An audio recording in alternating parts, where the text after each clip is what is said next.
Keon Coleman is for real. And I mean, we told you about that all preseason, but I mean, just to see what he was able to do in arguably Florida State's two biggest games of the regular season, LSU and Clemson. I mean, just absolutely dominant. That's the guy that Joe Exotic should be going after on Twitter right now as the Tiger King. I mean, Keon Coleman, he is the real Tiger King. I told you guys during the recap on Saturday, five touchdown catches, over 200 combined receiving yards in these victories over the two Tiger teams on Florida State's schedule. I mean, he's been as advertised and then a lot more. Hey guys, it's Terrence Mann. You're listening to Hear the Spear presented by Noel Game Day. Go Noles. Hey, what's up? This is Peter Ward, a.k.a. E-Dub in the house. So we're listening to Hear the Spear presented by Noel Game Day. Go Live, go Noles. Hi, this is Charlie Ward, and you're listening to Hear the Spear. Go Noles. This is Terrell Buckley. You're listening to Hear the Spear, presented by No Game Day. No Bloody. But perhaps better known as the greatest corner to ever step on a football field, Deion Primetime Sanders.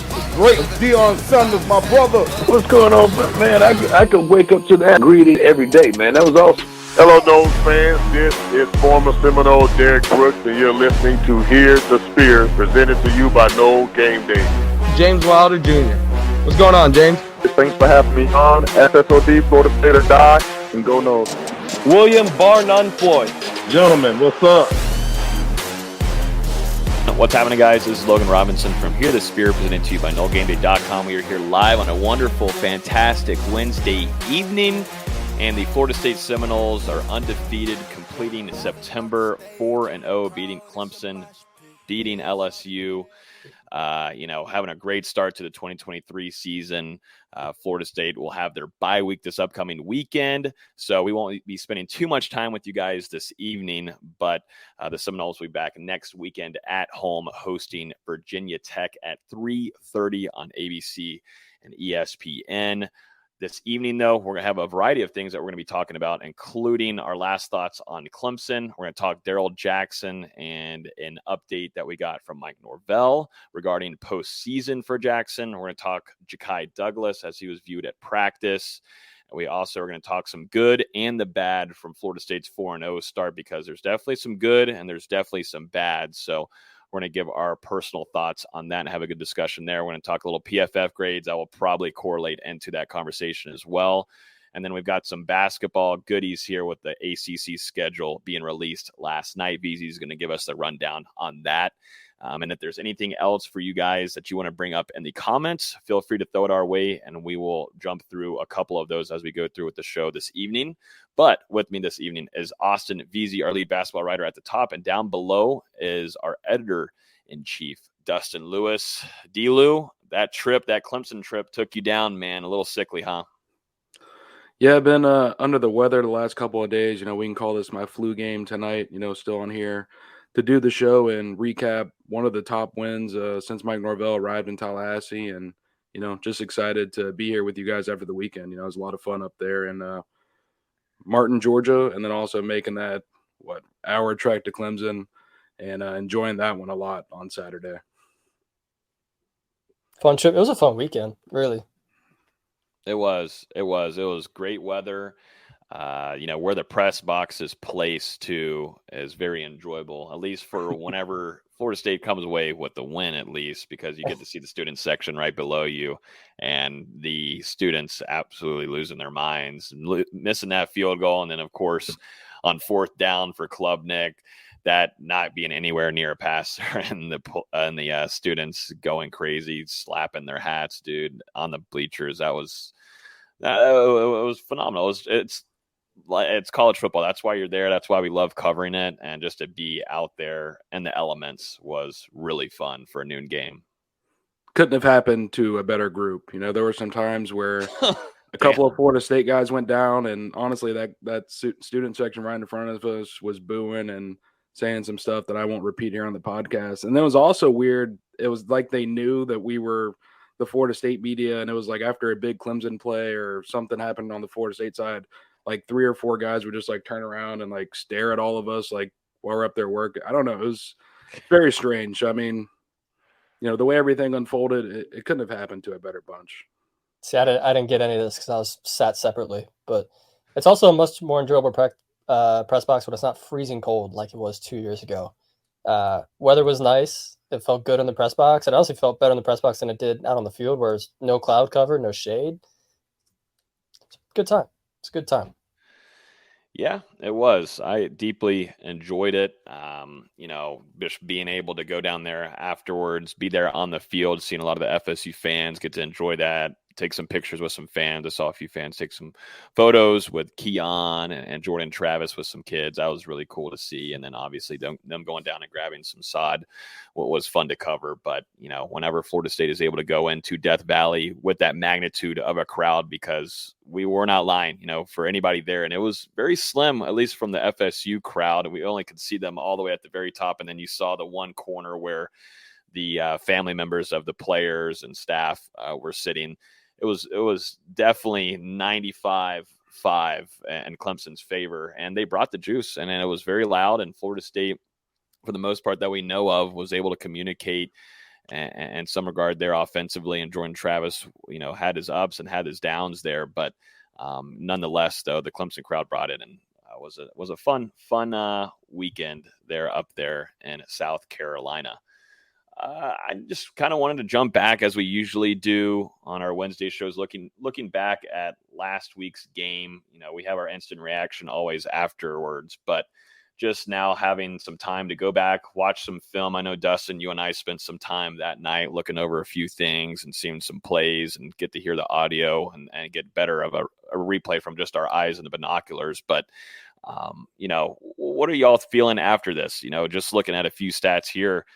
Total yards, and you brought it up, Dustin, and you said that, your mind was all over the place afterwards. I think everybody's was, but it was hard to really give a good description of how this game went, because it had so many ups and downs, and the stat sheets were all in favor of Clemson, but Florida State was still able to come away with the win in Death Valley. Now that you've been able to collect yourself a little bit, T-Lou, just tell us a little bit about this Clemson game and how FSU won. It was a roller coaster, and really just a perfect display of the message we've seen from Mike Norvell over the years of having his program overcome adversity. And Florida State faced a ton of adversity earlier in this game, going down 10-0. Then the offense was finally able to respond with that touchdown drive, cut it to 10-7. Clemson goes right back again. The defense really struggled in that first half to collect itself, and the Tigers took advantage of it, going up 17-7 there. But Florida State had a big touchdown drive to kind of cut the momentum and cut the deficit a little bit right there before the half. And, we thought coming out of the break that Florida State would make some adjustments and defensively the unit would be a little bit better. That didn't happen, at least early on. Clemson was able to get that touchdown, go up 24-17, but then that was really the last time that the Tigers had success the rest of the day. The next possession, Kellen DeLoach obviously forcing the fumble, Florida State taking that, tying up the game, and then that went to a kind of a stretch for Florida State, starting with that possession, 5 straight possessions to close the game where Florida State didn't allow any points. And, that was pretty impressive, especially with how it looked in the first half. And then on the flip side, I wasn't very impressed with what the offense did in the second half, but getting a chance to watch it back, they were just a couple of shot plays, a couple one-on-ones. Jaheim Bell had the one on the sideline early in the fourth quarter where a ball goes right off his hands. If he catches that, he might get in. And then late in the game, Keon Coleman, there was clear holding on that last possession where Florida State was trying to work itself into field goal range. On that play, actually, Keon had an arm around his neck, and then Jaheim Bell, the linebacker had a good grab on his jersey. So, a couple of plays from there, Florida State maybe wins this one in regulation. But, it was extremely close. No, I agree. It really felt like Clemson's offense was targeting Kevin Knowles, and if you go back and watch it, they were just anytime they were running counter, they were pulling all the linemen towards his side and forcing him to try and fill those gaps. And he really didn't do a very good job. There was a couple times he stuck his neck in there and ate up a block, but for the most part, he was just caught out of position a lot. To say Florida State needs Akeem Dent back badly is understating it, honestly. But for the most part, I thought the defense played pretty well as a whole in the second half. They seemed to press more in the second half, which in the first half they were oddly playing, 5-6 yards deep, which was allowing for those slant routes that we were just seeing time and time again from Clemson. As far as Florida State's offense, the offensive line struggled, especially the tackles. Les Harris was great in pass pro, but run blocking he didn't do very well. Jeremiah Byers was bad on both sides. He even got yanked at the end of the game. I don't know if you noticed that, but Darius Washington came in at right tackle for the last series. So they've really got to get some things figured out up front, really figured out these running lanes because, I get Clemson's a really talented front seven, but there's no excuse to rush for 22 yards. Mm-hmm. Yeah, that's what stands out the most there on this stat sheet. 22 total yards in rushing, which is atrocious. I mean, it's atrocious no matter, Clemson's talent and magnitude there in the front seven is impressive, but still Florida State should be able to run the ball. And to be honest, that's the biggest storyline so far throughout 4 games is it just doesn't feel like they've been able to get a steady and consistent running game going. And that's going to be one thing that we'll discuss later on in the show, the good and the bad. That's one of the big bads right now because if Florida State's going to work on getting a run going into the postseason, they've got to find their running game. And it feels like a lot of chemistry, at least with the offensive line, hurt them. I don't think Maurice Smith was close to 100%. He went down in the game as well. And then Byers has had a really disappointing start to his career at Florida State. This bye week couldn't come at any better time, gentlemen. And honestly, the running backs need to show some better patience too. There's a couple of times where Tofield is just like, I gotta go, instead of letting the play develop. I thought Trey Benson, I know we talked about it in the instant, I thought he looked better for the most part. There was just no running lanes for the majority of this game. It's been worrisome. Florida State leaned on this rushing attack last year to set up the passing attack. And, the inconsistencies were obvious against LSU. Against Boston College, it wasn't very good against a defense that had really struggled against Holy Cross and Northern Illinois coming into that game. And then in this one against Clemson, it was just plain bad. Whenever Florida State handed the ball off, you practically knew that you weren't going to get more than a couple of yards on each play. And, whether it's the running backs, whether it's the inconsistency and the injuries along the offensive line, you're really hoping Florida State can figure something out during this stretch right here in the bye week. But man, it hasn't been pretty, and that's an element of the game on offense that you're gonna have to get back to being successful in, because that's a big part of this offense. And if they can't run the ball, we saw what happened. Clemson kind of made things one-dimensional for Florida State, and they were almost able to pull out that game. Luckily, Florida State was able to win a big one-on-one there in overtime, and the defense was able to do enough to help them out there in the end. Yeah, but in the third and fourth quarters and in overtime, Florida State only ran the ball 8 times for 3 yards, and it kind of felt like at that point you could tell Norvell's like, all right, this isn't working, and at the same time he should have leaned into that even heavier. And honestly, there was no reason to run the ball at all in that fourth quarter. It just was not working. It wasn't. For Florida State having to rely heavily on their passing game, which luckily Jordan Travis has made that next step as a passer, which you're luckily able to hang on to. But one thing that's also limiting Jordan Travis right now, and we've been able to tell that since week 1, he's not fully 100% with his legs right now that we're used to seeing throughout his career. And college football, that's something that at least whenever you're watching his play style, you can be like, okay, well, if the pass game isn't there, he's not finding anybody, he's able to take that for another 10, 15 yards. And he really second guesses himself now just because of whatever he's dealing with. He took a lot of shots too. We talked to him after the game and said, he's going to be all right. And luckily he's got this bye week. A lot of these guys need some treatment, but for Jordan Travis specifically, he really kind of in some way limits himself, and just because he can't run, but there's some certain things too, which we'll talk about, that he can do a lot better in that will make his life a little bit easier with taking some easier shots where there's some guys that are absolutely wide open. It just feels like right now the only 2 targets that he's able to connect with are Johnny Wilson and Keon Coleman. And that's, and Jaheim dumping off to him here and there, but that can't be the case after we spent this whole entire offseason drooling at this wide receiver room. Winston Wright seems like he's, I'm always going to say like 90, 95%, but still his talent can take you to a different level. And then Dustin Hill as well, someone that I've seen with my own 2 bare eyes, and I've said in the press box, Dustin Hill, that guy number 7, he is wide open on third down, which could eventually, knowing his talent wise, can take you a lot of yards down the field. So there's a lot of things, J-Trav and Tony Tokars need to do in the film room, and Mike Norvell.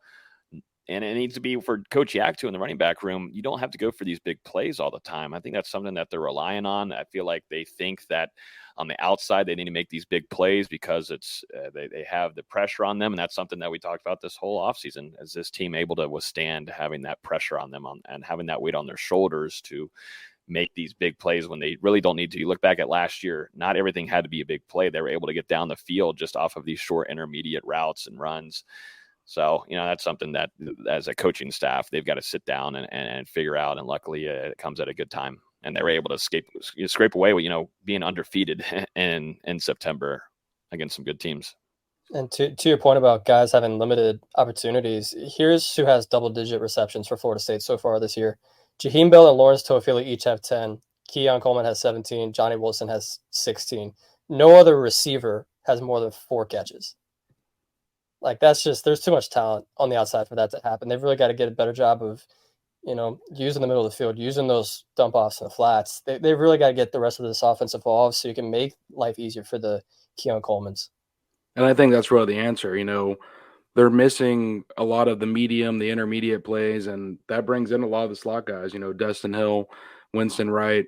That's why they're not getting targeted. We're just seeing them go for a lot of shots. And obviously it works out when you've got 2 of the best wide receivers in college football in Johnny Wilson and Keon Coleman. But when you're able to get these other guys involved and make them threats as well, it does take the target off those 2 just a little bit more and maybe even helps open them up.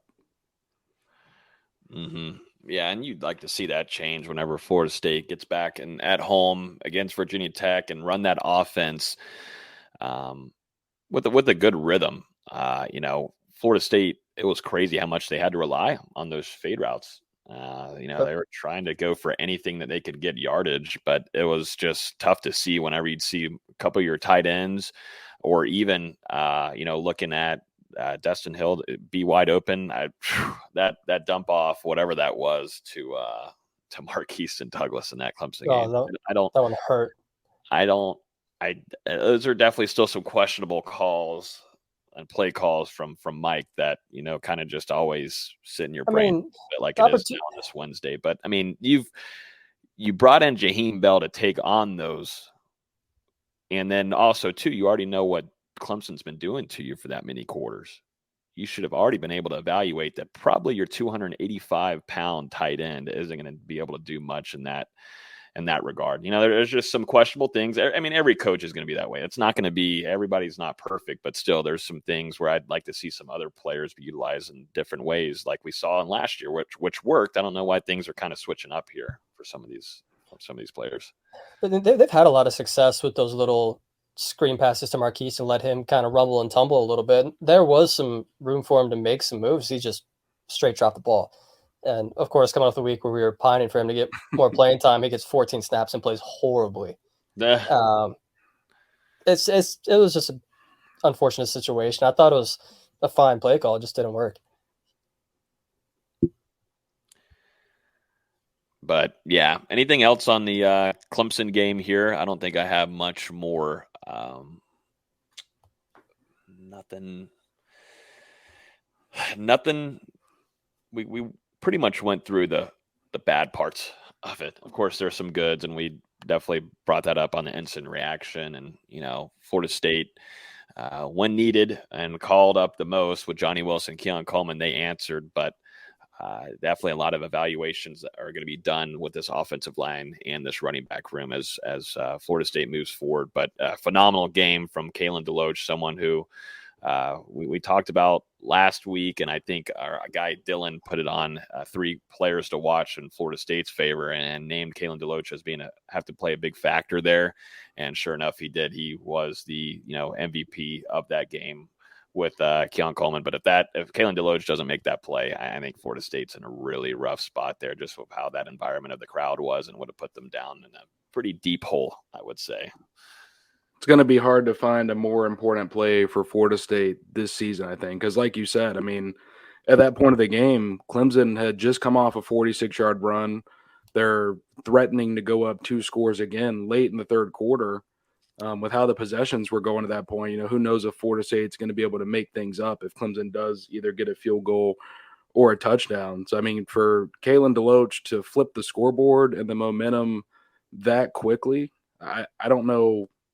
I don't know if there will be a more important play made by anyone else on this roster. I mean, that play is definitely going to be remembered, I mean, forever in regards to the Florida State and Clemson rivalry. And, I mean, depending on how the season goes, I mean, that could be one that goes down in lore for Seminole fans.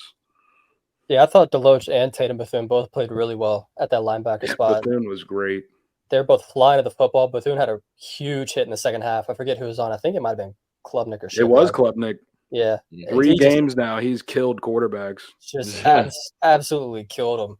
It was I don't know if you went back and watched the play, but he kind of came from a side angle and just boom. It was a crazy hit. And obviously Deloach was flying around to the football. There was a couple of times where I thought he took a wrong angle. For the most part, both of those guys played really well. And honestly, they needed to play more. There were some times where Omar Graham was in there and just not playing well. DJ London took a couple bad angles to the football. They honestly needed to have played more, and they may not have been in the situation they were late in that game if they had been. They were both really good, and I thought Florida State's pass coverage also got a lot better in that second half. You know, Clemson was taking advantage of that slant, the receiver getting inside the cornerback, and at least for some points in the third and fourth quarter, they adjusted to that and were playing it very well, and I thought that prevented Cade Klubnik and that passing attack from getting going in the final 2 quarters after a very good second quarter. Yeah, not only did Florida State end up beating Clemson, they also ended up beating the refs. I was going to share Fabo's tweet or Instagram story from today, but calling out the ACC refs is crazy. Some of these photos are incredible that came out afterward, but here's one of Fabo getting held here by 2 players at the same time. He said, ain't get a holding call the whole game. And then he said, look at the ref looking directly at us. Like, look at my jersey, and it's being held off of his shoulder cap there. There was that, and Keon Coleman being held on his deep post going in. A lot of variety of things. Braden Fisk always gets held every game, and I just don't know what else to do. I mean, we see it up there in the press box, and it's like, I mean, what else can you do at this point? I know they say there's holding on every play, but it was egregious against Clemson. Like, there's more than one picture where someone's shoulder pad showing because they're being held, and that's, usually those are called, but I think there's only one offensive holding call in the game. It was on Florida State late in the game, like late fourth quarter, I want to say. It was interesting how much to see the officials were letting go. And honestly, if it's not going to be called one way, at least it's not going to be called the other way too. Because there was a couple of times where Darius Washington's pulling somebody to the ground and, et cetera, et cetera. But it was definitely more egregious on Clemson's offensive line. It's just funny because Florida State's defense had more holding penalties than Clemson's offense. I mean, there were no holding penalties called against that front four. I don't know, man. And they were getting pressure. Joshua Farmer had a game. We should have said that earlier. Joshua Farmer was getting so much pressure up the middle. Fabian Lovett had some nice moments. Fisk does. But that interior defensive line was getting a lot of pressure. They were just getting held. Or Klubnik was getting the ball out fast, and the pressure just couldn't get there quite in time. Thought Patrick Payton was really good for Florida State down the stretch of that ball game as well. Yeah, probably the season. 2 back-to-back big plays there at the end. Big ones. And Verse, it didn't always pop up on the stat sheet, but man, he was dominant against Clemson. Mm-hmm. Yeah, he made his presence felt. That's for damn sure. He had 5 pressures in that game, and it felt like it too. And so did Joshua Farmer. Farmer also had 5 pressures, but they were getting a lot of pressure. They just, Klubnik was getting rid of the ball fast, or they're being held. It was one of the 2. Yeah, literally. That's who you're going against. The Zebras, the ACC. Gotta love them. Just going now to, defensive line. Let's talk Darrell Jackson here. Mike Norvell talking today, bringing up that, they're hoping, they're expecting for him to be available for this upcoming postseason, which would put Florida State in a very good spot. They were just talking about pressure, but Darrell Jackson having the availability to join this defensive line unit would be huge. Transfer from Miami. Dustin, you and I, we saw him in practice. I saw him in the spring too, but just specifically, you see him in practice more. lately, but he has been a wrecker, kind of like how Joshua Farmer has shown that he can be.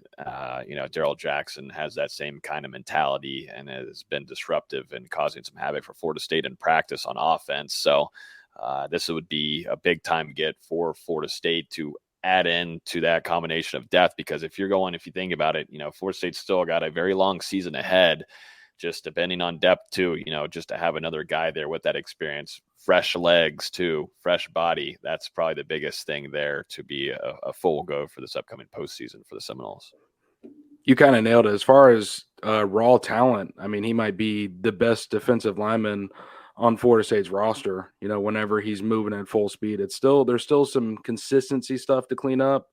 But I mean, man, when he has a good rep, you're just kind of like, wow, Darrell Jackson can get after it. I mean, the guy truly, at some points, looks like a future first-round NFL draft pick out there on the practice field. And I mean, credit to him for still coming out there and putting in the work day by day, despite having his eligibility waiver denied a couple of weeks ago. Has continued to put in the work despite being ineligible to play right now during the regular season. It was very interesting to hear Mike Norvell provide that update that, depending on where Florida State goes in the postseason, he will be available to play. Not quite sure yet if that includes the ACC championship or just a potential bowl game or a potential playoff run. But I mean, either way, we see the depth that Florida State has right now on that interior defensive line with Fabian Lovett and Braden Fisk, Joshua Farmer, Dennis Briggs, Malcolm Ray, Daniel Lyons. I mean, it's loaded.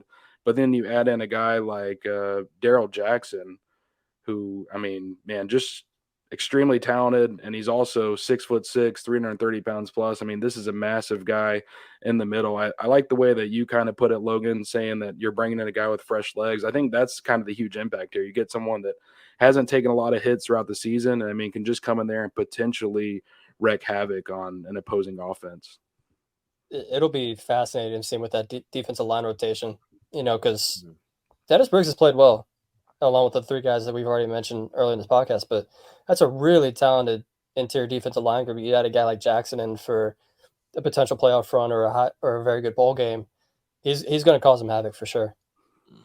And I think that allows you to wonder, can Florida State maybe mix up some combinations whenever he comes back in lineup? Does that allow you to play a little bit of Fisk and a little bit of Briggs on the outside?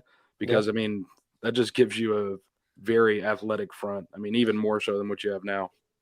Yeah, that's what I was going to say. That should open up a different kind of combination or whatever Odell and Fuller want to do defensively at that front, moving some guys around. But, just having that fresh guy in there that hasn't had to battle all of those games. And then he's put in, I think FSU fans will be very happy about that. So a good, at least the most optimistic and positive update you can get. I know he did not get his waiver granted, nor did he get his appeal granted. But, just off of the law and everything, how it goes, he'll have that availability in the postseason, which is big after this semester. So, that's we'll continue to evaluate that and see how he does in practice as we move forward throughout the season. Another one, too, that we need to mention here offensively, one that would be available just depending on health and such. But, we're able to view and see that Ja'Kai Douglas is starting to participate in practices. We talked about the wide receiver room earlier, gentlemen. Florida State looking for some help here. I'm not too sure FSU fans are one to rely too much more on these deep shots. But with Ja'Kai Douglas, though, he does bring a lot of different things you can do there, and is much needed in the slot because, like I had said, you got Winston right there. He doesn't have a whole ton of experience inside of this offense on the field, at least. But Ja'Kai Douglas is the reverse of that. He's been in the system. He's worked with Mike Norvell in this offense. Jordan Travis and them have a lot of really good chemistry, as we know, throughout their tenures in college. So Ja'Kai Douglas now starting to get some participation, and it's coming at a time of a bye week. Could there be some potential of a number 0 getting his debut of the 2023 season? And game 5 of the year kind of feels like last year a little bit, where we didn't get to see him until later.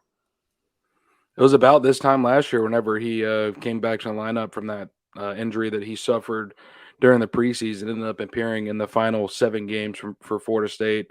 And I mean, Ja'Kai is obviously a target that Jordan Travis is very familiar with, still getting into groove with what Winston Wright and Destin Hill do as far as in-game action. But I mean, Ja'Kai Douglas is someone that he's played with over the last couple of years, is connected with on some big plays. So, I mean, you've got to hope with his potential return in the lineup at that slot position that maybe we'll start seeing that being utilized a little bit more. Only had 10 catches for 123 yards and 2 touchdowns last year, but I mean, he was looking pretty good for Florida State prior to going down with that injury in the preseason. And as you mentioned, if Florida State wants to keep taking these deep shots, he's a perfect guy to go to from the slot. Obviously, we saw him have that huge play against Notre Dame 2 years ago. But he's just a talented playmaker, and it's something Florida State desperately needs right now. Mm-hmm. Yeah, I mean, he helps a ton there, and Florida State trying to build some good, reliable depth in the slot position, anyways, and so I think that will be a good, solid addition for what FSU wants to do in the passing game, and stretch that out outside of Keon Coleman and Johnny Wilson. Man, you're lucky to have two really damn good wide receivers that you have on your stable. But I think too, with Douglas coming in, that helps it quite a bit. Let's jump into the good and the bad, and this will kind of go inside with some of these PFF grades that we have loaded up here on our screens. But the good and the bad from a 4-0 start for the Seminoles. Is this team still a college football playoff caliber team? That's what I'll ask you guys. Is this team college football playoff caliber after 4 games, after what y'all have seen? For sure. Granted, they've played, maybe B- to B football so far. But if they can correct some of these issues with the run game and with the slow starts on defense, there's no question that if this team ever gets to that point where they're playing an A game, there's going to be very few teams that can play up to that standard. They have the talent. They got to simplify some things in the offense, whether it's the blocking assignments, whether it's Jordan Travis's reads. The capability's there for sure. And you can't leave September with wins over LSU and a win over Clemson in their building, which they haven't lost an ACC team there in 6-7 years. You can't take those wins before and say they're not a playoff contender. They absolutely are. Like Austin said, I mean, with what we saw from Florida State this month, as far as the beatdown of LSU and coming out of that victory in Death Valley over Clemson, I mean, that's kind of the answer to your question right there. As long as Florida State takes care of business the rest of the way and defeats whoever comes their way in the AC championship, this team is going to the playoff. Yeah, no, I agree with you guys too. I mean, the game that they played against LSU, and that was really a half of football where they put it all together. And it just goes to show too, that defense, and we'll start going into the good and the bad, but if this defense can start off games early and with some just kind of almost emergency, just starting off strong like that, and physical and taking advantage of some opportunities, that helps a ton, because it seems like right now Florida State and Adam Fuller, they're relying heavily on their adjustments at halftime. But in some games, you might not have the opportunity to do that. You might be down too much where you're really relying on your offensive players, Jordan Travis, Keon Coleman, Johnny Wilson, to make big plays, because that's all you can rely on right now. This defense can't have that kind of mentality moving forward for the rest of the season. They've got to get out there and make plays right off the bat, get their 3 and outs, and get their offense out there, because right now the 180 that I've seen so far from last year is that Florida State was really being the game manager in a lot of their games last year. Right now it's kind of flip-flop where you're giving more possession off to your opponents, and Florida State's offense isn't out on the field long enough. And then if you deal with the 2 3 and outs and a half, or 3 and outs, you're put in a really bad situation. You put yourself into a hole, definitely with the defense, with how they want to play so far in games to start off the season. So that's one of my bads that I wanted to bring up there, that has definitely got to be a big time adjustments as they end going up the next couple of weeks. I feel like with the defense is they're waiting to see what the opposing offense is doing and then reacting to it, instead of just coming in with a game plan of wanting to take over a certain aspect of the game. They're just kind of letting the opposing offense decide what they want to do and then reacting to it, and they'll make those adjustments at halftime. I'd love to see this defense come out with a game plan immediately and make the right plays. We saw them last week just be so far off the line of scrimmage when they don't really have a deep threat on the outside for Clemson. And then they adjusted in the second half. They started pressing a lot more, and you could see how much that impacted Clemson's offense and Klubnik's timing. But that's on that same point. Renardo Green has been a dog. He has been so good for this Florida State secondary, and I'm really pleased to see how well he's been playing, both in the passing game and in the run game. He's come up and made some big plays in the run game to start this season.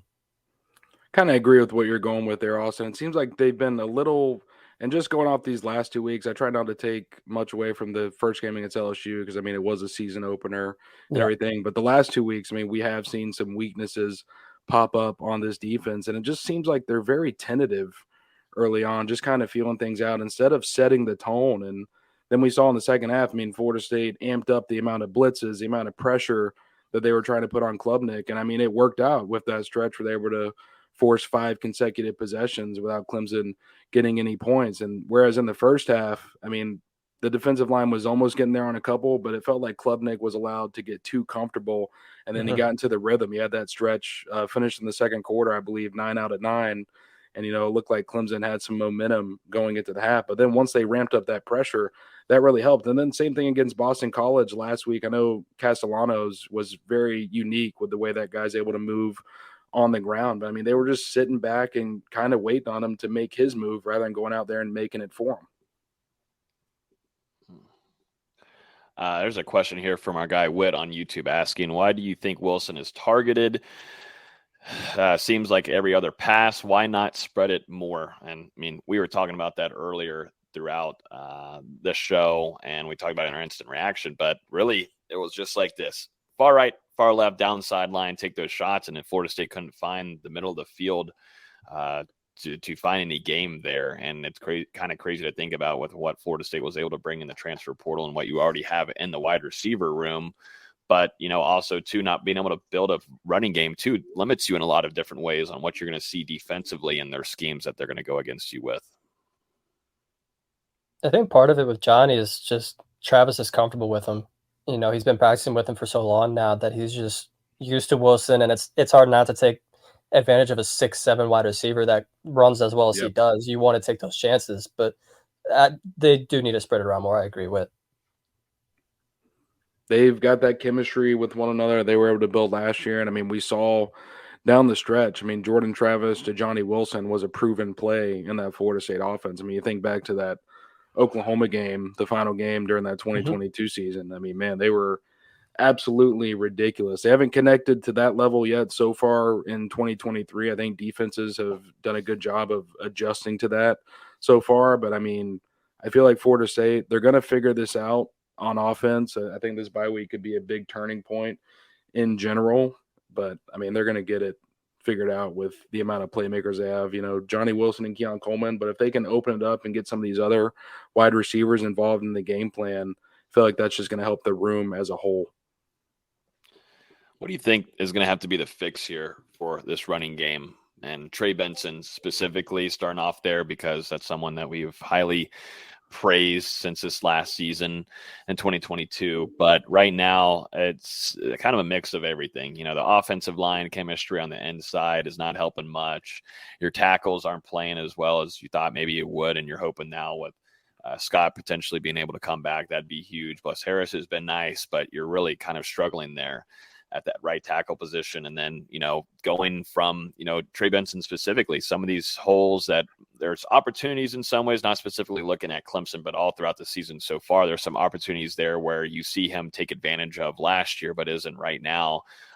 You know, what are some ways to fix this? Because that's something that is a big bad right now with Florida State's running game, because at some parts you're looking at Rodney Hill being one of the ones that is able to take advantage of those opportunities. But, you know, for Trey Benson, he's definitely a whole 180 with the way that his run game style is from Rodney Hill and the size difference. But Florida State they've got to turn around this run game going into the latter half of this 2023 season. Doesn't look good right now. I really think injuries along the offensive line and game reps for that unit are plaguing Florida State's offense right now. You know, Jeremiah Byers hasn't been as good as you were anticipating on that right side just yet. You're still hoping that as he continues to adjust to this scheme, you know, he'll get better and better. I feel like Bless Harris has done a pretty good job on the left side. The guards in general have been really inconsistent.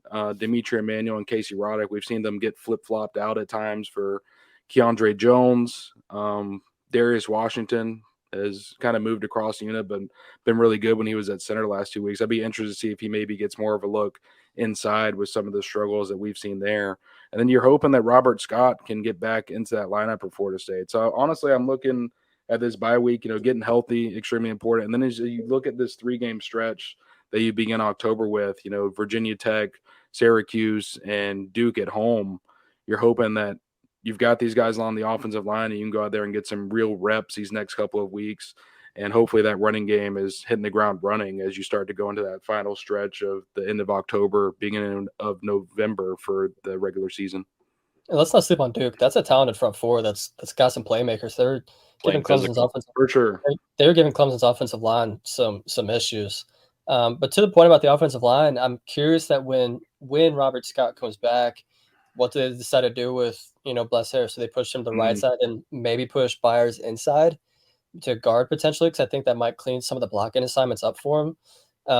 If we go back to the 2014 season, Florida State made that midseason change where Cam Irving moved to center, and everything just works so much better for that offense. So it'd be interesting to see if something like that happens this year. Granted, this offensive line isn't as talented as that year's was, but they've still got plenty of talent, and they really need to get these running lanes and blocking lanes figured out. It's a good point, because that does at least quote unquote probably get your best 5 guys into the lineup. Mm-hmm.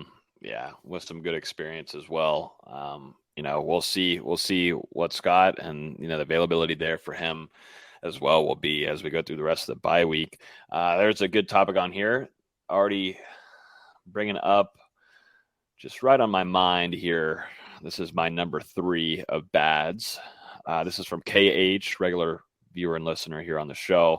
He says, someone please tell Jordan to take the check downs, short and intermediate routes. That would be very helpful.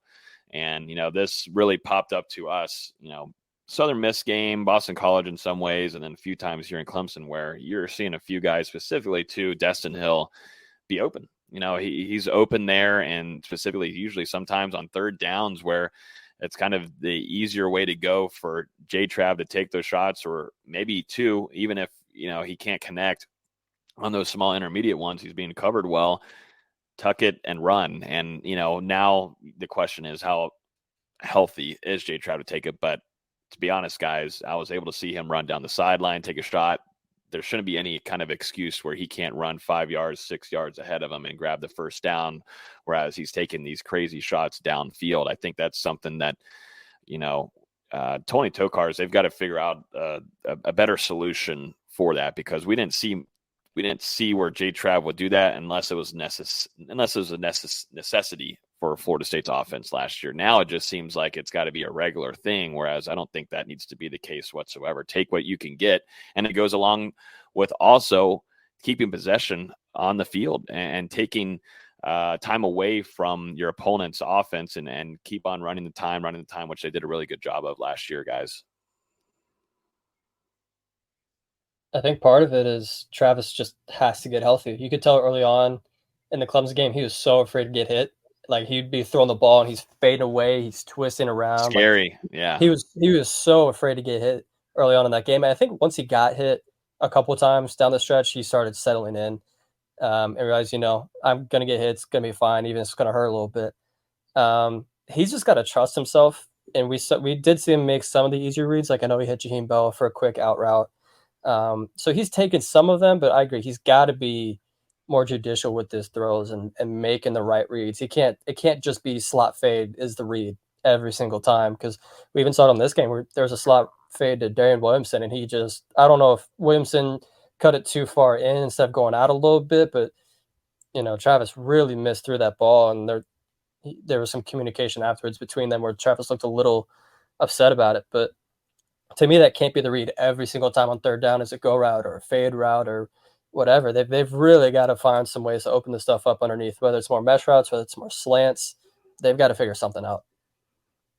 Yeah, I think it's easy to get greedy, when you're looking at this offense and the amount of playmakers you have, to just search for that big play. But, I agree with what you guys are saying. Just take what the defense has given you, live with it. The big play will eventually open itself up. But, if you just go for it every single time like we're seeing and just forcing it, I mean, it's never truly going to be there. Florida State got lucky that they were hit on a couple of those outside one-on-one plays, but if they can get some more stuff involved over the middle, some slants, some post routes, things like that, I think it's going to help this offense in the long run approaching the rest of the season, because now teams are going to look at what Clemson, what Boston College, what LSU tried to do to take away this receiving core, and they're going to put a lot of attention on Johnny Wilson and Keon Coleman and force FSU to go to some of these other guys to beat them. Yeah, and you would like to start building that chemistry with those players, which hasn't been built a ton, like VZ was saying, with those receptions made from the wide receiver corp. They've got to start getting some of these inside guys, the slot guys, and these little intermediate routes going, because there's too much talent there too, with guys yards after catch that I think you can take fully advantage of. These are special talents, and that's just something that they've really got to work on moving forward. That's one of my big bads. Is there any other big bads before we move on to a few big goods? I would just say the inconsistencies of the defensive backfield, because, I mean, we have seen some very good moments from that side, but, I mean, then there are some like especially the Boston College game, those 3rd and longs, but this game, the first half where Clemson was using that slant route to, just totally take advantage of the cornerbacks. I did talk about earlier, they were able to adjust that some for the final 2 quarters, but it just feels like at times the adjustments, they take too long to come. Yeah, that's what I was going to say, is the adjustments are just a little slow right now. Like, I know some people were picking on Fentrell Cypress early on Twitter, but, he was playing the way he was being told to play, and then once they told him to get inside leverage, they didn't really have much success against him on those slant routes. Really, the only play I can think of is they had an out route from their own end zone. That was, it's a great catch, great play. But yeah, I agree. The secondary's got to get cleaned up a little bit, especially Kevin Knowles, man. I know I mentioned it for the Clemson game, but overall he's been pretty poor filling in for Akeem Dent. They really got to get Dent back out there, and I think Dent being back there would fix a lot of these issues. Not only just because of how talented he is, but he's a veteran. He's been here. He knows what to do. He can get guys lined up and help communicate. I just think there's a huge gap between Dent and Knowles right now. You can definitely tell Knowles is new to this position. Yeah. It's something that you got to hope Dent is available moving forward. Like I said, bye week sometimes comes at a perfect time, and it definitely is coming in at a really good time, both for health-wise and some adjustments that need to be done on tape, and some guys also being moved around, like we're talking about the offensive line. I wouldn't be shocked if we see a new offensive line lineup whenever Florida State plays the Hokies next weekend. So a lot of adjustments, a lot of things. Guys got to get healthy as well. But, luckily this team can make these fixes. They can do that, which is good. It's not where you're like, oh my gosh, they can't face an opponent with the talent that they have, and they can make these changes. They certainly can. We've seen that. Luckily, they have a team, though. Mike Norvell has built a team that responds very well to whenever they're down or put into some rough spots. This team now responds, and that's something that we could not say this, gentlemen, 3 years ago whatsoever. It just goes to show what Mike has been able to do as a team and build that culture, and there's no giving up with this squad. So that's something you don't have to worry about when you're going into a 3rd or 4th quarter if Florida State is trailing. Some goods that we've seen out of the 4-0 start. There's a lot of them. We've been talking on the negative side of things, but Florida State has a damn first-round wide receiver talent and on their squad. I just go ahead and start there. It started in week 1 when Florida State faced LSU, but you saw it right off the bat. Michigan State transfer Keon Coleman is the real deal. He's a top 3, maybe top 2 wide receiver in the NCAA right now. He is putting on a show in front of scouts, in front of fans. He's becoming Jordan Travis's one of his most reliable wide receivers. And, a lot of props goes over to Johnny Wilson as well. He's been able to respond and the way of him dropping these passes that should be right into his hands and caught. But, those 2 guys are some serious talent, and FSU fans should be really excited for the next couple months in this offense. They're demons. They're demons. Keon Coleman is for real. And we told you told you about that all preseason. But I mean, just to see what he was able to do in arguably Florida State's two biggest games of the regular season, LSU and Clemson. I mean, just absolutely dominant. That's the guy that Joe Exotic should be going after on Twitter right now as the Tiger King. I mean, Keon Coleman, he is the real Tiger King. I told you guys during the recap on Saturday, five touchdown catches, over 200 combined receiving yards in these victories over the two Tiger teams on Florida State's schedule. I mean, he's been as advertised and then a lot more. Yeah, and I know you said one first-round talent at wide receiver. You could make the argument that Wilson could slip in the first round if he tests really well because, he's got that Mike Evans build where he's tall, he's lanky, and he can run. And when he hangs on the football, there's nothing you can do to guard him. Obviously, the catches are still hit and miss, as we saw in the Southern Miss game at the beginning of the LSU game. But these last two games, Wilson's been really, really good. And as we mentioned earlier, Jordan Travis trusts him. And then Keon Coleman's just an absolute freak. I mean, at 6'4", 4.4 speed, there's really no guarding him. And when he can jump like he can, you can see the basketball background with him when he goes up and high points that football. It's just like him going up and getting a rebound over everybody. He just has that natural instinct to go up and get it. And it's really, really special to see. It's something we haven't seen at Florida State. As far as like two jump ball receivers, it's been a while since we've seen that. Mm-hmm. Yeah. It's absolutely nuts what they have there just out of those two wide receivers alone. And like we've been pressing this show tonight, imagine what you could do whenever some of those other guys get involved and you open up even more opportunities for the guys to make their lives somewhat easier. Cause every defense is going to be prepped for them and those two specifically. But I would also too, I want to note on another good here. Jaheim Bell is a special player. I know that, kind of inconsistencies in weeks. He has his plays and those flashes and some big plays we saw against LSU and a couple flashes after those few weeks, but still Jaheim Bell is a real deal. You've had 4 games with him. You kind of know what you're going to get out of him now. And I'm interested to see how Mike Norvell utilizes him, but he was everything that we were talking about in the preseason as well. Dustin, a guy that you can use in every which way possible. And that's what Florida State is doing.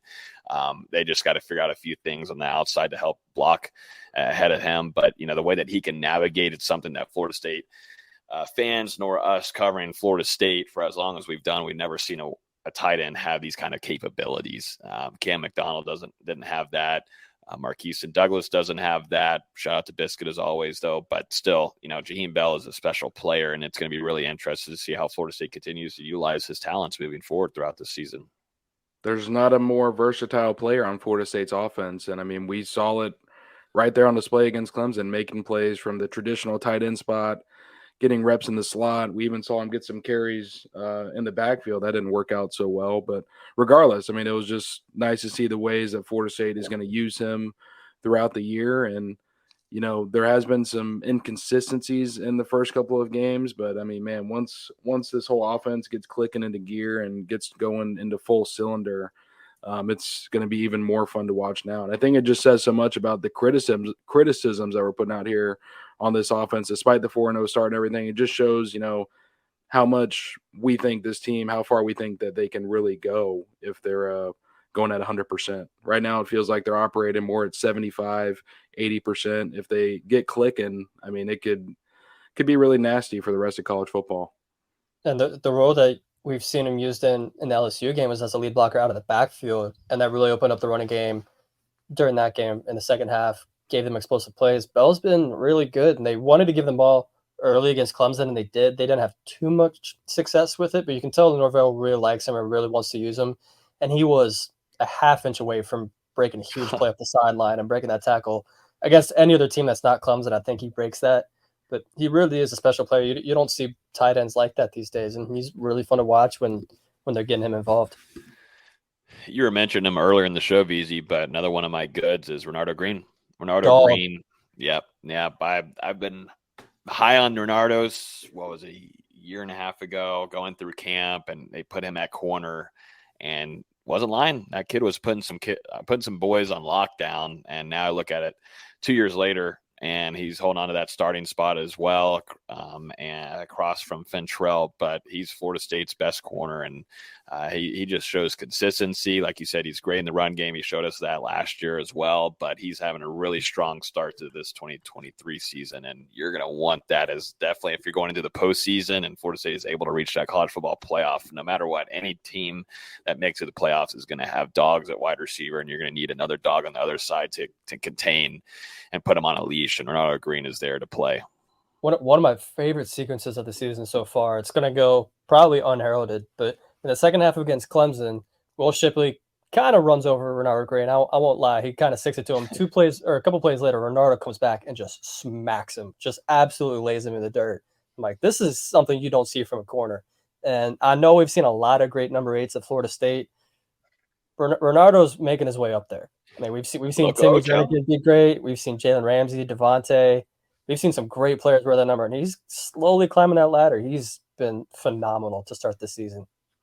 He was really good, especially like you said in that second half, and I mean ended up even being recognized by the ACC co-defensive back of the week honors after his performance against Clemson. And obviously he had that huge play in overtime to sniff out that wide receiver screen, just duck under the block and just absolutely knock down the receiver for a loss of 2, which in that point of the game, instead of being 4th and 1, is 4th and 3. That's a huge play. And to come from a corner who's, 180, 190 pounds, that's a hell of a play. Mm-hmm. Yeah. Any other goods from y'all's side? I mean, the defensive line's been pretty good. I know people are going to complain about Jared versus sack numbers, but he's got a 13 pressures, 8 hurries, and 5 quarterback hits. Like at some point, you got to realize that he's getting the pressure there. Just the quarterback's getting the ball out quickly. But I mean, you look across this entire defensive line. Pat Payton has 10 pressures. Joshua Farmer has 8. Braden Fisk has 5. Kalen DeLoach has 7 pressures and 3 sacks. So really, that front seven's getting some pressure, and they're really getting after the quarterback. If they ever play one of these quarterbacks that likes to stand in the pocket, it's going to be a long day for that quarterback. And maybe when they're playing Pitt and Phil Jerkovich again, they have 8 or 9 sacks. Yeah, no, I think offensively, opponents have tried to prepare for Florida State's defensive line, and they've done a pretty good job so far, at least scurrying away. But, eventually Florida State's going to hang on and grab 4 or 5 sacks in the game. I have no doubt about that. But just going off of specifically Braden Fisk, too, on the end side, he's everything is advertised. He's bringing pressure alongside with Fabian Lovett. Those guys are bringing a lot more pressure than what we saw last year, too. Statistically, box score, whatever you want to go off of, that's fine. But if you just put on the tape and watch with your own 2 eyes and how that's disrupting an offense, they're bringing the heat, too. So you can criticize the secondary all you want, which it definitely deserves some criticism. There's some work to do there. But specifically, if we're going to grade and look at this defensive line after 4 games, they're doing their job, and something that we had pressed and were expecting going into this season. It's just apparent that it's better. You had Robert Cooper last year. He ate up 1 or 2 guys, but it's different when you have Braden Fisk, who has that athleticism and ability to disrupt pressure and bull rush. And then you also have Fabian Lovett right next to you, or Dennis Briggs, Joshua Farmer. They've came in well, and as long as health does right, this is going to be a strong unit to carry this team, I think, for the rest of the year. And I've got a feeling the sack numbers are about to jump up here over the next 3 or 4 games. There are some teams on the schedule where it feels like Florida State's really going to be able to pin their ears back and let these defensive linemen just go after the quarterback here. And it's crazy that we're complaining about sacks when they have 13 as a team through 4 games. Granted, one of those is Jarian Jones, one of those is Ronaldo Green, Shaheem Brown. Fuller's been creative in some of these blitzes, especially in the second half. Like the one where DeLoach guy, he came from almost the slot and just came screaming in. Nobody was even thinking about him. So Fuller's being creative with these guys. And, sometimes they're just a half second late, like that hit Jarian Jones had. If Klubnik hangs on that ball for even a quarter of a second longer, it's an 8-yard loss for a sack. So the pressure is getting there. It's only a matter of time before these sack numbers really spike up. Yep. I think go ahead. I was going to say a good one for me. I was going to go to the special teams. Kick return and punt return are still figuring things out. But when you look at the kick coverage And the punt coverage, it's been really good for Florida State, at least going into that game against Clemson, number 1 in the country as far as punt return yards allowed. I think it was -3 per game for the Seminoles. I mean, they've been really strong there. And then you look at the punting game, Alex Mastromanno's been really nice, very impactful against Clemson with some absolutely huge boots. And then Ryan Fitzgerald, I mean, what a job for this kid after the struggles that he had last year to come back 4 for 4 to start the season, a huge season high 48-yard kick there in Death Valley to tie things up in the third quarter. Hasn't missed an extra point all year. So the improvements on special teams for Florida State under Mike Norvell and Coach JP, I mean, man, they've been noticeable the last 2 seasons. Yeah, and Mastromanno averaged almost 50 yards at punt against Clemson, and that's one really bad 33-yard punt. So he was booting that thing for most of that game, and he was doing a great job of flipping field position for most of that game. Because like we talked about, I think it was in the instant reaction, you can't give Clemson short fields. We saw that against Florida Atlantic where they're just getting short field after short field after short field, and that's why the offense was capitalizing. They didn't get that chance for most of this game. No. And maybe an underrated play in this game, whenever Florida State was punting out of their own end zone there in the fourth quarter. Yeah, I think you did bring it up, but the ball looked like it bounced through Mastromanno's hands and hit him in the face mask. But, I mean, he cleaned it up so quickly, you couldn't even really notice it unless you paid extra attention to it on the broadcast. Saved maybe what could have been a disaster there if we're talking about a more inexperienced punter. And he kicks it all the way to the opposing 40-yard line. I mean, it was just an absolute killed kick. Major. Yeah, great start to the season for Florida State's kicking game. And, shout out to Fitzgerald, always getting pressed on social media. I mean, every kicker in college football is, no matter what. But a great start to the season from him and a massive field goal at Clemson. Yeah. A massive one, 48. I mean, I can't stress enough with the crowd. You're in Death Valley. It's all a mental game for the most part for him as well.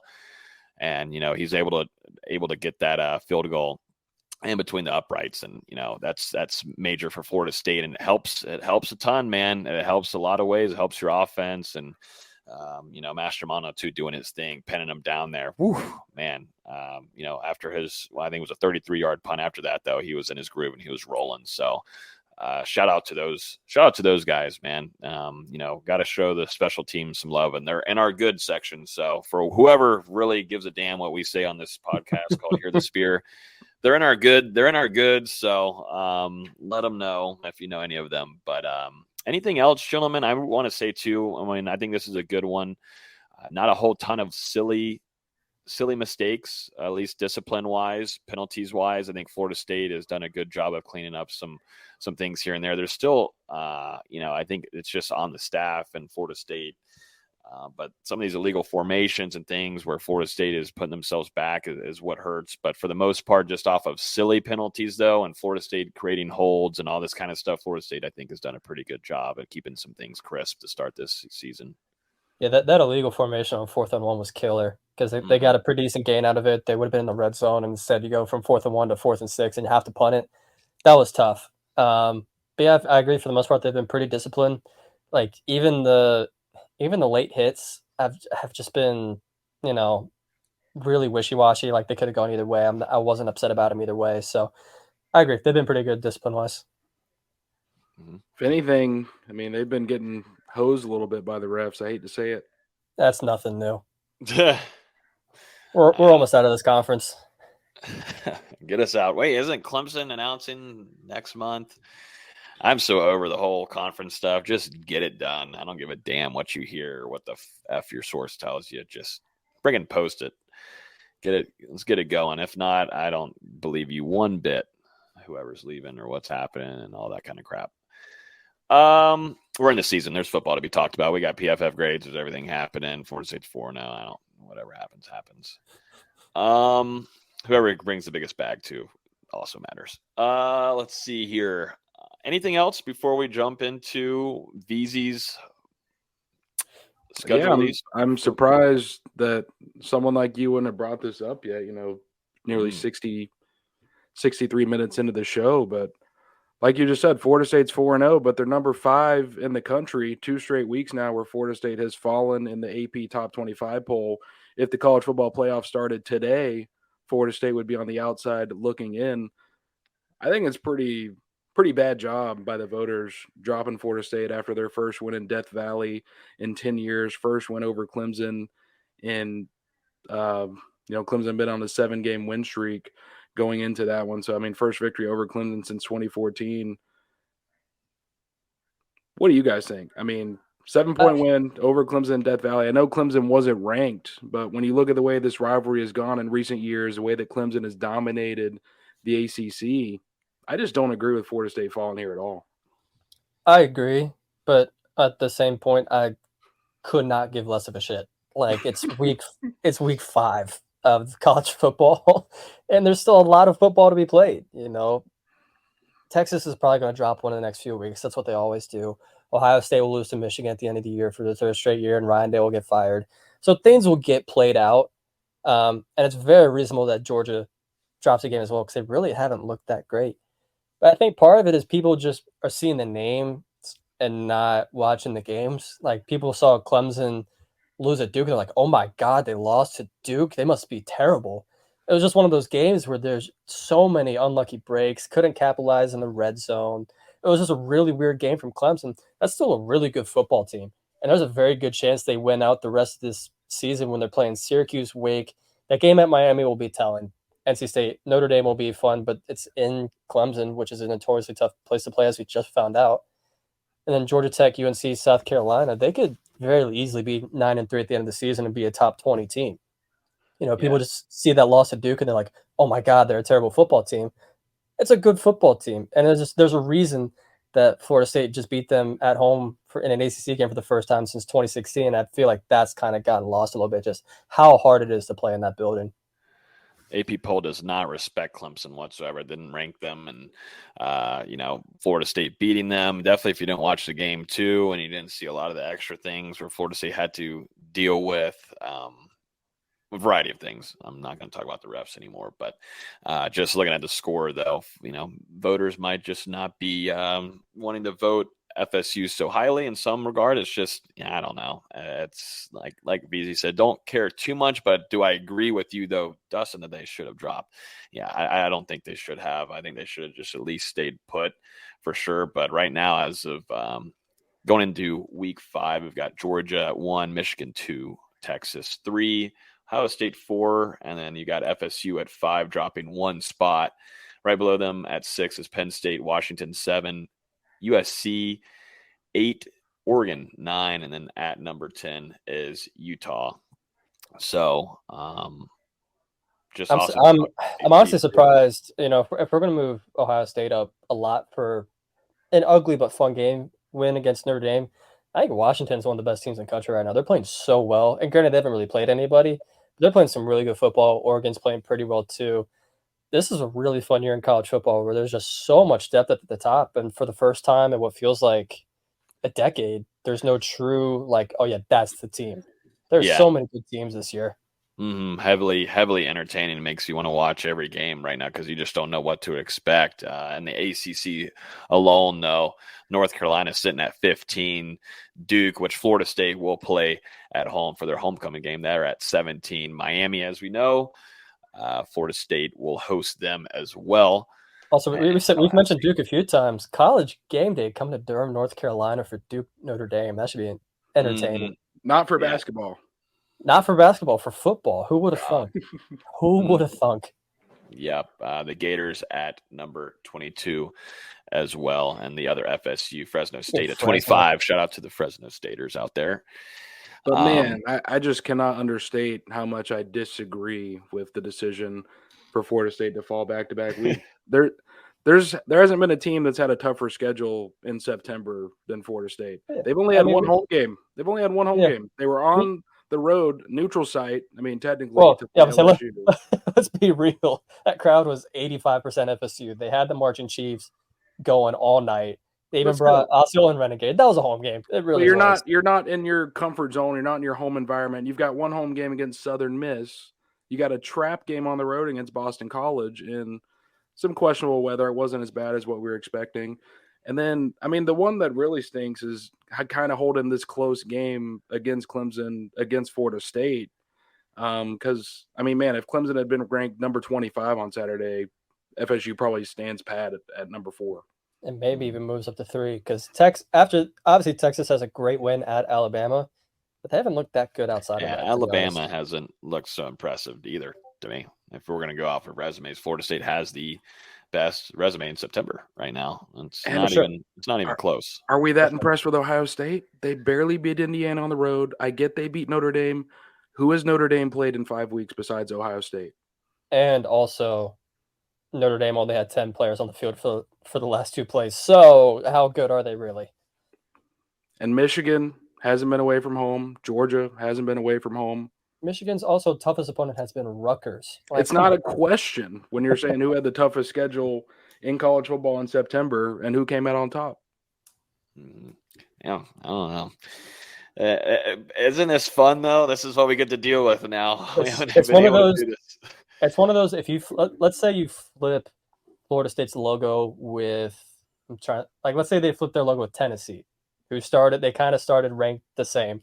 If Tennessee starts their season with a win against LSU, against a bad team, then against some SEC lowlifes like Vanderbilt, let's say they go to Vanderbilt, get a very close win, and then they come out and beat Georgia or Alabama the next week, they're number 1 right now. They absolutely are. So this is going to be fun. I did not know Ole Miss plays LSU this upcoming weekend. That'll be good. Need LSU to do its thing there for sure. I need Kentucky to do their thing.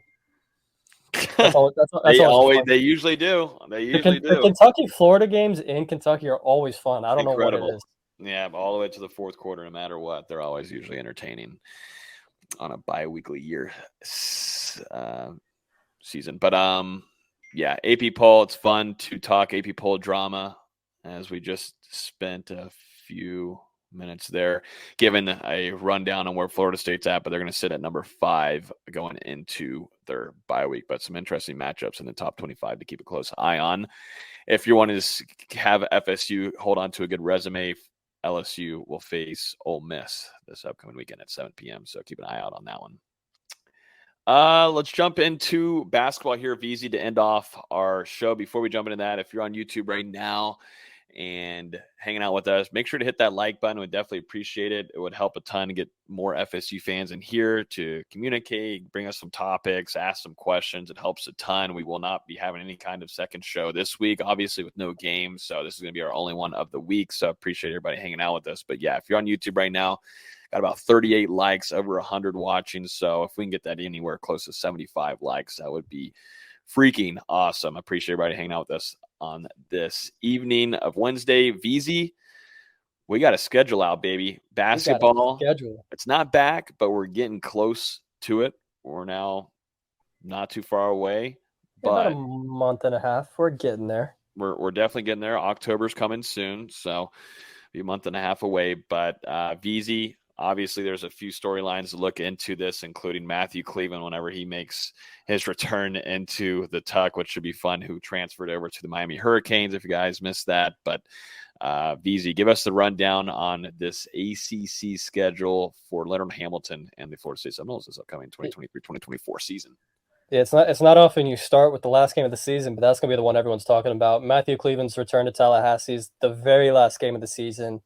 You know, I thought it was going to happen just so the ACC can create a little bit of drama, and they're doing it. They're going to play in Miami early on in the conference slate, January 17th. But March 9th, Matthew Cleveland will come back on senior day. So, you know, Florida State's maybe a little better than average. There should be a very good home crowd there, a very rowdy home crowd, ready to boo Matthew Cleveland. I'm so looking forward to it. That's going to be a game that I may have to come down to Tallahassee for. But if you start at the top, and I'm just now realizing it's the same day as the ACC football championship, Florida State will start their conference slate at North Carolina. So I'm going to have to maybe pull double duty that day. Wow. Hopefully one's a new game, the other's an 8 o'clock game. Well, if Florida State's in the playoff game, I think I know where your due diligence will be held. Hopefully. That's tough, though. That's like if there's one basketball game that I will always watch no matter what for Florida State, it will be FSU North Carolina no matter what. Yeah, hopefully the Carolina basketball game is like a 2 o'clock tip. The game's over at 4. I'm out of there at 5, and then it's a 2-hour drive to Charlotte. I'm fine for an 8 o'clock kickoff. For the ACC kickoff. For the ACC championship, are you talking about? Yeah, that's what I'm saying. December 2nd is the day of the ACC championship. Oh, okay. But then besides that, we'll get to that later.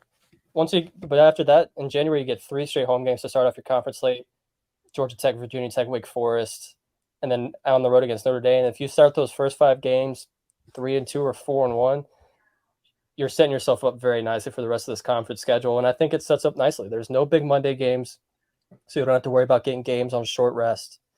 And even the stretches where you're maybe playing some tougher teams right in a row, like this slate where you're going home Virginia, at Virginia Tech, home Duke in the middle of February, your tougher games are at home for most of the season. So it sets up really nicely. I don't think there's any stretches that are too difficult. And if this team lives up to their potential, they could be a solid team, honestly. Question here on YouTube asking thoughts on FSU basketball this year. I know we haven't talked about it in quite a little while, but he's asking, will we be decent? Don't you see how the football team's doing? Someone asked me yesterday, what's the real expectations for this team? And I said, I haven't made up my mind yet, and I'll let you know once I start releasing the articles throughout October.